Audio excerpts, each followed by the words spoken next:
Good morning, dear students. Today in this video lecture we are going to discuss about hydrogen energy.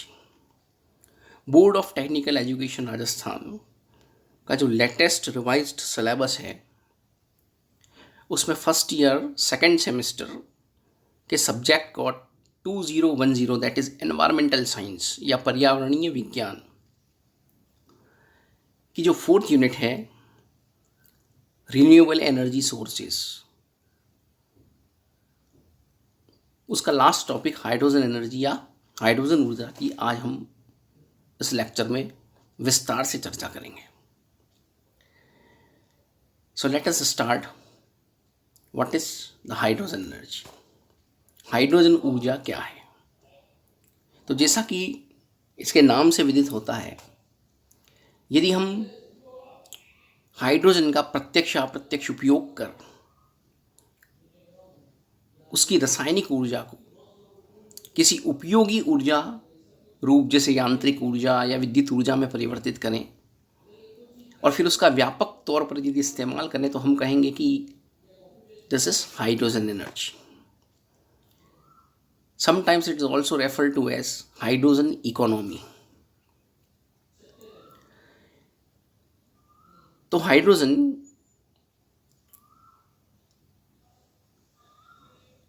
के बारे में कहा जाता है कि it is a good carrier of energy. ये ऊर्जा का श्रेष्ठ वाहक है और यदि इसे भविष्य में ईंधन के रूप में इस्तेमाल किया जाता है तो इसके इतने अधिक फायदे हैं कि वैज्ञानिक जगत में इसे फ्यूचर फ्यूल या भविष्य का ईंधन भी कहा जाता है. हाइड्रोजन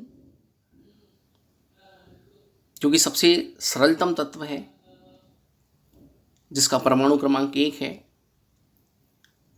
और प्रकृति में इसके 3 समस्थानिक पाए जाते हैं, प्रोटियम, ड्यूटेरियम और ट्रिटियम, जिसमें सबसे अधिक पाए जाने वाला स्थायी समस्थानिक प्रोटियम है, जिसको हम हाइड्रोजन भी कहते हैं.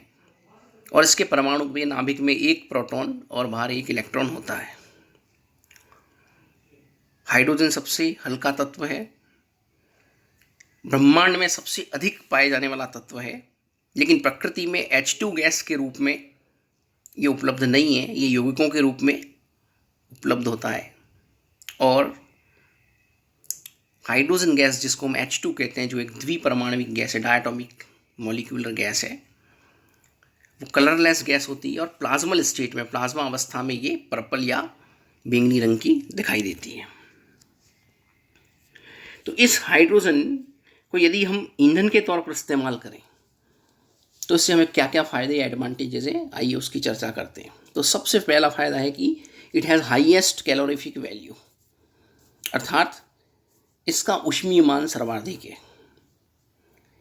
ऊष्मीयमान कहें तो इससे तात्पर्य कि प्रति ग्राम ईंधन से प्राप्त होने वाली ऊष्मा की मात्रा, उसे हम ऊष्मीयमान कहते हैं.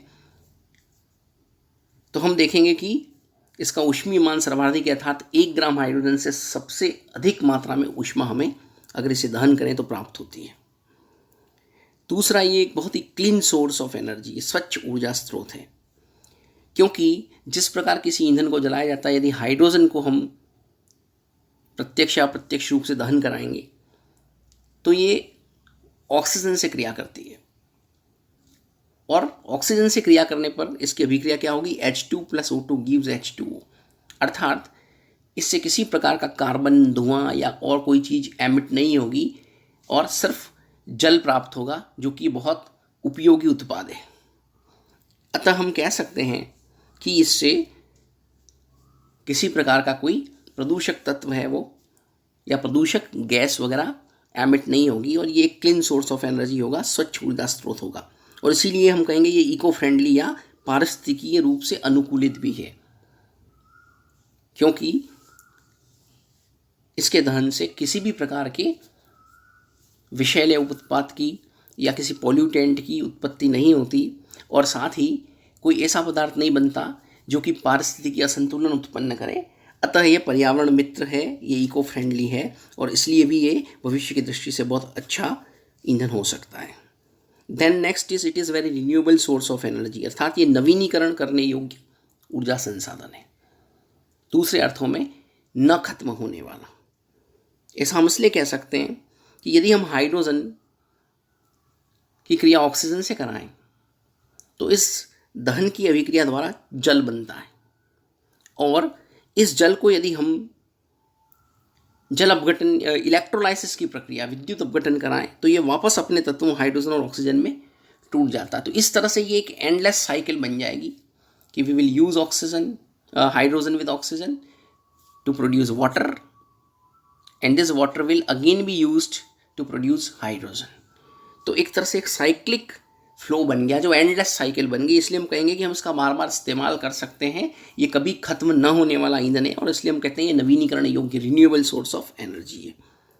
इसके अलावा हम देखें तो ये बहुत प्रचुरता से हमें प्रकृति में यौगिकों के रूप में उपलब्ध है।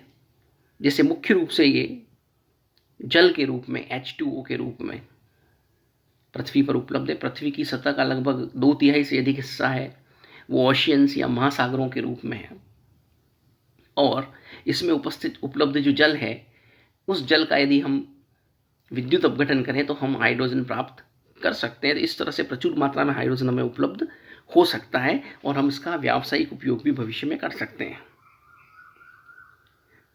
इसीलिए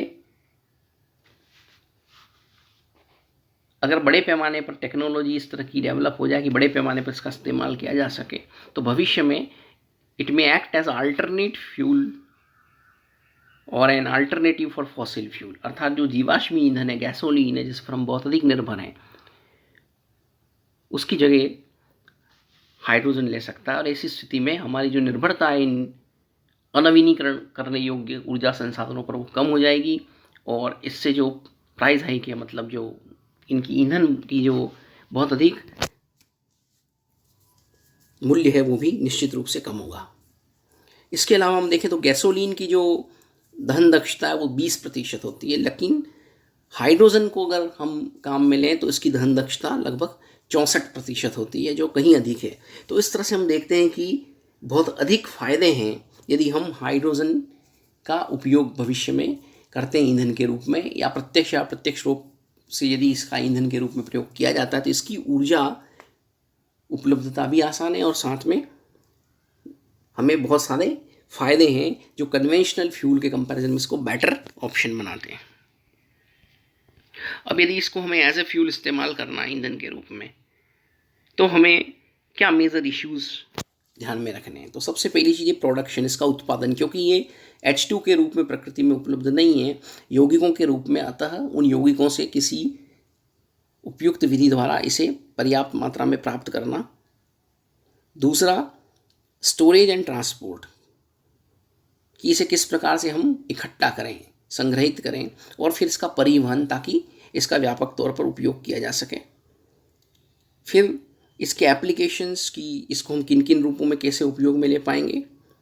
इसके साथ ही सेफ्टी मेजर्स, सुरक्षा, क्योंकि हाइड्रोजन यदि गैस के रूप में है तो उसका लीकेज हो सकता है। ऐसी स्थिति में यह आसानी से it can catch fire very easily, तो बहुत सीरियस एक्सीडेंट्स भी हो सकते हैं, जान माल की क्षति हो सकती है। इसलिए बड़े पैमाने पर अगर इसका उपयोग करना है तो सेफ्टी मेजर्स या सुरक्षा की दृष्टि से भी कई मुद्दों को ध्यान में रखना होता है। एंड देन इकोनॉमिक्स, अर्थशास्त्र, की यदि हम इसे बड़ी मात्रा में उत्पादन करते हैं, व्यावसायिक तौर पर इसका इस्तेमाल करना चाहते हैं, तो उत्पादन में जो लागत आ रही है, या टेक्नोलॉजी जो इसके लिए हम डेवलप कर रहे हैं उसमें जो लागत आ रही है, उसकी तुलना में इससे हमें अधिक ऊर्जा की प्राप्ति हो और ये हमें पर्याप्त रूप से सस्ता पड़े। तो अर्थशास्त्र या इकोनॉमिक्स भी बहुत महत्वपूर्ण है। तो इन मुद्दों को विशेष रूप से ध्यान में रखा जाता है।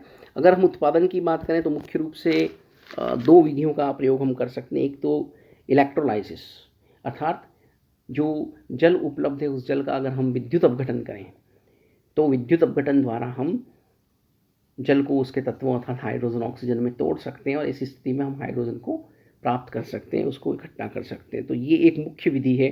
दूसरी, जिसको हम कहते हैं थर्मोकेमिकल साइक्लिक प्रोसेस, कुछ ऐसी रासायनिक अभिक्रिया हैं जिनको अगर हम एक चक्रीय रूप से बार बार कराते जाएं तो हमें प्रत्येक चक्र में हाइड्रोजन प्राप्त होती जाएगी, और जो उत्पादन उनको हम फिर से रिसाइकल कर सकते हैं। तो ऐसी थर्मोकेमिकल साइक्लिक प्रोसेस का इस्तेमाल करके भी हाइड्रोजन को उत्पन्न किया जा सकता है।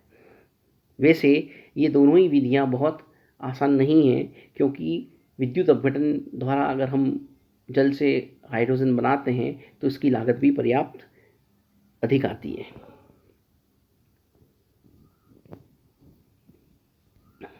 देखिए, ये एक इलेक्ट्रोलाइटिक सेल है, स्टैंडर्ड इलेक्ट्रोलाइसिस प्रोसेस, जिसमें हम देखते हैं किस प्रकार से इसमें हम एनोड और कैथोड पर क्रमशः ऑक्सीजन और हाइड्रोजन गैस को इकट्ठा कर सकते हैं।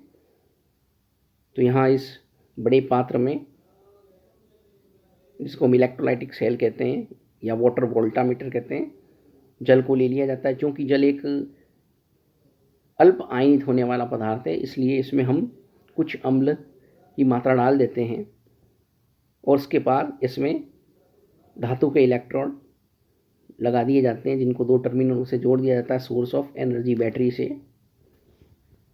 दोनों के बीच में किसी प्रकार की मिक्सिंग नहीं हो, इसलिए एक डायफ्राम या पर्दे का उपयोग किया गया है। यहाँ कैथोड पर हाइड्रोजन आयनों का अपचयन होकर हाइड्रोजन गैस बनती है, वहीं एनोड पर हाइड्रोक्साइड आयनों का ऑक्सीकरण होकर के ऑक्सीजन गैस का निर्माण होता है और हम इनको करेक्ट कर सकते हैं सेपरेटली। तो इस तरह से हम जल का उपयोग करके, जो कि पृथ्वी की सतह पर बहुत उपलब्ध है, हम इस विधि द्वारा हाइड्रोजन को व्यापक मात्रा में बना सकते हैं। Although the method is costly, हालांकि ये एक महंगी विधि है। अब हम देखेंगे what are the applications of hydrogen energy. अगर हम ईंधन के रूप में हाइड्रोजन का प्रत्यक्ष या प्रत्यक्ष तौर पर इस्तेमाल करें तो क्या क्या इसके अनुप्रयोग हो सकते हैं। तो सबसे पहला जो इंपॉर्टेंट एप्लीकेशन है that is hydrogen fuel cell, जिसको हम हाइड्रोजन ईंधन सेल कहते हैं। यह एक विद्युत रासायनिक प्रकार का सेल है जिसमें हम रासायनिक ऊर्जा को विद्युत ऊर्जा में रूपांतरित करते हैं। इस अभिक्रिया में हम हाइड्रोजन और ऑक्सीजन को इस्तेमाल करते हैं, जिसमें हाइड्रोजन एक ईंधन के रूप में काम आती है और ऑक्सीजन है वो उसका दहन या उसके ऑक्सीकरण की क्रिया में काम आती है। और इस प्रक्रिया में जल का निर्माण होता है और साथ में विद्युत ऊर्जा हमें बाह्य परिपथ में प्राप्त होती है और ऊष्मा उत्पन्न होती है। इसकी दक्षता भी सामान्य बैटरियों की तुलना में काफ़ी अधिक है। उसके बाद सामान्य बैटरियों की तुलना में हाइड्रोजन फ्यूल सेल इसलिए भी उपयोगी है कि जब तक हम इसमें फ्यूल्स का इस्तेमाल करते रहेंगे, यानी हाइड्रोजन और ऑक्सीजन गैस को इलेक्ट्रोडों पर भेजते रहेंगे, तब तक निर्बाध रूप से इसमें विद्युत उत्पन्न हो सकती है। तो ये जो कंटिन्यूस एनर्जी प्रोडक्शन यहाँ होता है वो इनको सामान्य कन्वेंशनल बैटरीज से अलग बनाता है। और सामान्य सेलों में जो दक्षता होती है वो काफ़ी कम होती है, 20% से भी कम, जबकि यहाँ पर जो एनर्जी कन्वर्जन एफिशिएंसी है वो लगभग 64 to 84% होती है, जो काफ़ी हाई है। तो इस दृष्टि से भी ये काफ़ी उपयोगी है। और इसका जो रख रखाव है, मेंटेनेंस है, वो बहुत ज़्यादा नहीं है, इसलिए भी हम हाइड्रोजन फ्यूल सेल तकनीक का इस्तेमाल करके हाइड्रोजन की ऊर्जा का उपयोग कर सकते हैं विद्युत ऊर्जा उत्पादन में। अब इस सेल में अभिक्रियाएं क्या होती हैं अगर हम देखें, what are the cell reactions. तो एनोड पर हाइड्रोजन गैस एक ईंधन के रूप में निरंतर प्रवाहित की जाती है, तो वो वहाँ इलेक्ट्रोलाइट या विद्युत अपघट्य की उपस्थिति में हाइड्रोजन आयनों में विभक्त हो जाती है और इस क्रिया को ऑक्सीकरण कहते हैं। कैथोड पर जहाँ निरंतर ऑक्सीजन गैस प्रवाहित की जा रही है, वो एनोड से आने वाले इलेक्ट्रॉन्स को ग्रहण करके और H+ आयनों की प्रेजेंस में रिएक्शन करके जल का उत्पादन करती है। तो ये एक अपचयन अभिक्रिया जो कैथोड पर संपन्न होती है। तो कुल नेट सेल रिएक्शन अगर हम देखें दोनों को कंबाइन करने पर बैलेंस करके, तो एक सामान्य रिएक्शन मिल जाती है 2 of H2 gas + O2 gas gives 2 of H2 liquid. इस प्रकार से इसमें नेट अभिक्रिया क्या है, हाइड्रोजन ऑक्सीजन की अभिक्रिया द्वारा जल का निर्माण होना।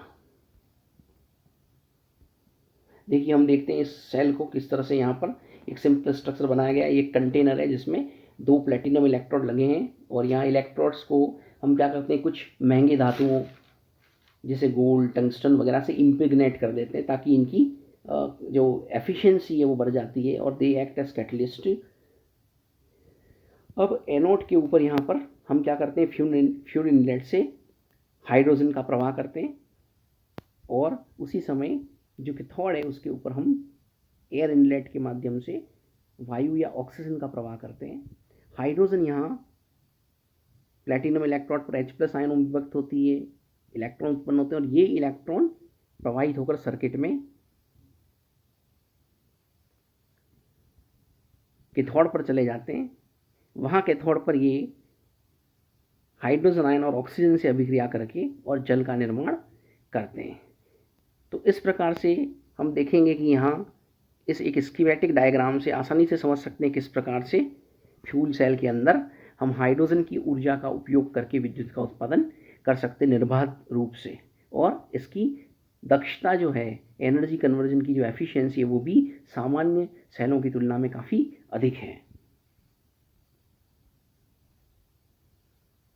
अब इस हाइड्रोजन ईंधन सेल का उपयोग हम घरों में बिजली या इलेक्ट्रिकल एनर्जी के लिए कर सकते हैं, घरों को इल्यूमिनेट करने के लिए, प्रकाशित करने के लिए कर सकते हैं। इसके साथ ही इसका उपयोग जो इलेक्ट्रिक मोटर वाहन होते हैं उनको चलाने के लिए भी किया जा सकता है, क्योंकि डे बाय डे हम देख रहे हैं जिस तरह से हमारे फॉसिल फ्यूल स्टोरेजेस कंज्यूम होते जा रहे हैं और प्राइस बढ़ता जा रहा है, आने वाले भविष्य में ये उपलब्ध नहीं रहेंगे। इसी स्थिति में यदि हम व्यापक तौर पर इस टेक्नोलॉजी का उपयोग कर सकें तो क्या होगा कि हम हाइड्रोजन ईंधन सेलों का उपयोग करके और इलेक्ट्रिक मोटर से चलने वाले वाहनों को आसानी से चला सकते हैं। हाइड्रोजन ऑक्सीजन ईंधन सेल का एक छोटा सा रूप जिसे बेकन सेल कहते हैं, इसका प्रयोग अपोलो मून मिशंस जो थे उसके दौरान एस्ट्रोनट्स के लिए किया गया था, और इस के उपयोग के साथ ही वहाँ जो जल बना था उसका उपयोग भी एस्ट्रोनट्स ने किया था। तो इस तरह से इसका काफ़ी व्यापक उपयोग किया जा सकता है। इसके अलावा एक दूसरा उपयोग है जिसमें हम लिक्विड हाइड्रोजन को सीधा ही ईंधन की तौर पर दहन अभिक्रिया में इस्तेमाल कर सकते हैं, और वो है space shuttle engine, space shuttle main engines, RS-25, जिसको हम स्पेस शटल मेन इंजन कहते हैं। इसमें जो इसका दहन चैम्बर होता है, कंबशन चैम्बर होता है, उसमें मुख्य रूप से लिक्विड फ्यूल इस्तेमाल किए जाते हैं क्रायोजेनिक इंजन में। और ये जो लिक्विड फ्यूल होते हैं वो क्या होता है, mixture of liquid hydrogen with liquid oxygen as a propellant. तो यहाँ क्या होता है कि इनका दहन होता है और दहन होने पर हाइड्रोजन ऑक्सीडाइजर ऑक्सीजन से क्रिया करके और बहुत अधिक मात्रा में ऊष्मा और ऊर्जा उत्पन्न करती है। इस ऊर्जा का उपयोग थ्रस्ट प्रोड्यूस करने में किया जाता है, जिससे रॉकेट को ऊपर उठाया जा सकता है। The rate of propulsion is controlled, और इस तरह से रॉकेट की स्पीड को भी कंट्रोल किया जाता है। देखिए ये एक टिपिकल हाइड्रोजन फ्यूल सेल है जिससे इलेक्ट्रिकल एनर्जी प्रोड्यूस करने के लिए इसका इस्तेमाल व्हीकल में किया जा सकता है। टोयोटा कंपनी ने इसका उपयोग किया है। तो ये देखिए किस प्रकार से इसको हम उपयोग में ले सकते हैं मोटर व्हीकल्स को चलाने के लिए। इसके अलावा अगर इसी टेक्नोलॉजी का व्यापक उपयोग किया जाता है तो हम इससे ऑटोमोबाइल्स चला सकते हैं, बसेस, बाइसिकल्स, एरोप्लेन्स और ऐसे सभी व्हीकल्स में इसका इस्तेमाल किया जा सकता है व्यापक तौर पे।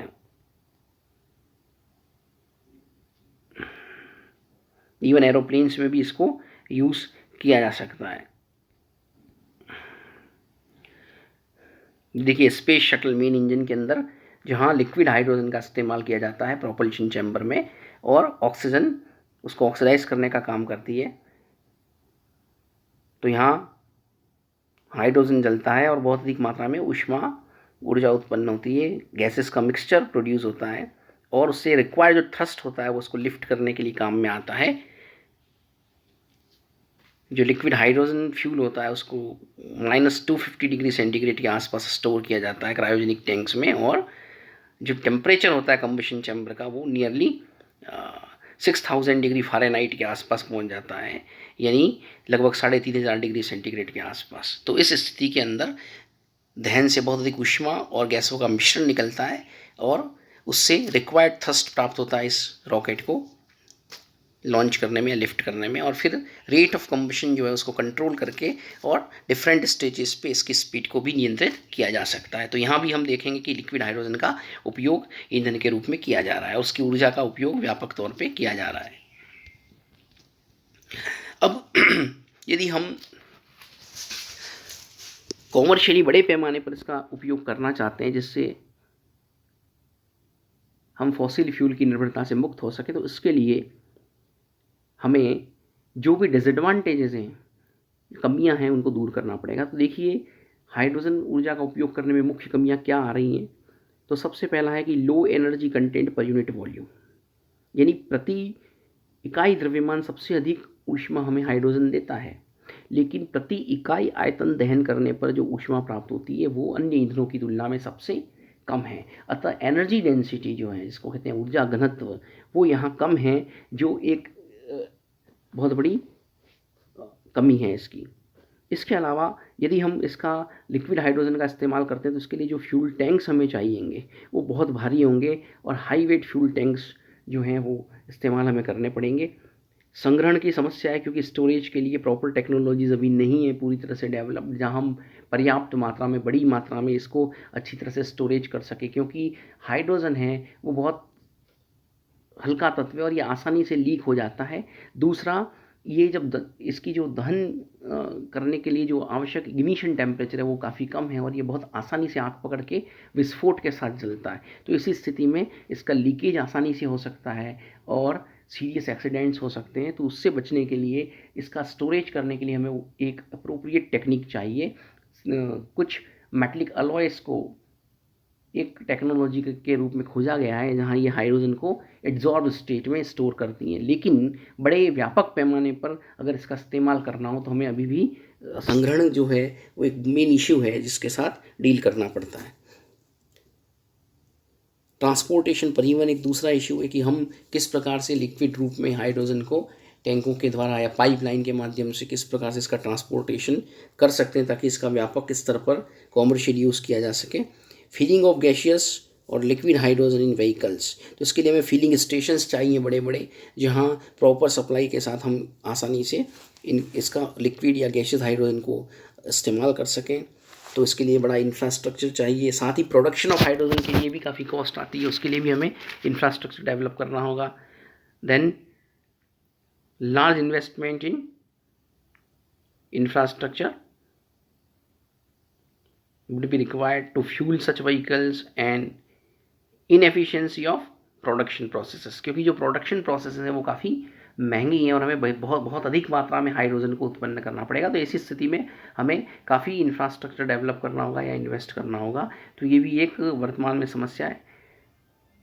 Then the typical hydrogen fuel cell is also very expensive. यदि हम जिस फ्यूल सेल की बात कर रहे हैं जिसका हम इस्तेमाल कर सकते हैं, तो बड़े पैमाने पर इसका उपयोग करना है तो ये टेक्नोलॉजी भी बहुत सस्ता नहीं है, महंगा है। तो इसको कॉस्ट इफेक्टिव बनाना होगा या कॉस्ट कम्पिटिटिव इस टेक्नोलॉजी को बनाना होगा ताकि फ्यूचर में हम व्यावसायिक तौर पर इसका बड़े पैमाने पर सब जगह उपयोग कर सकें।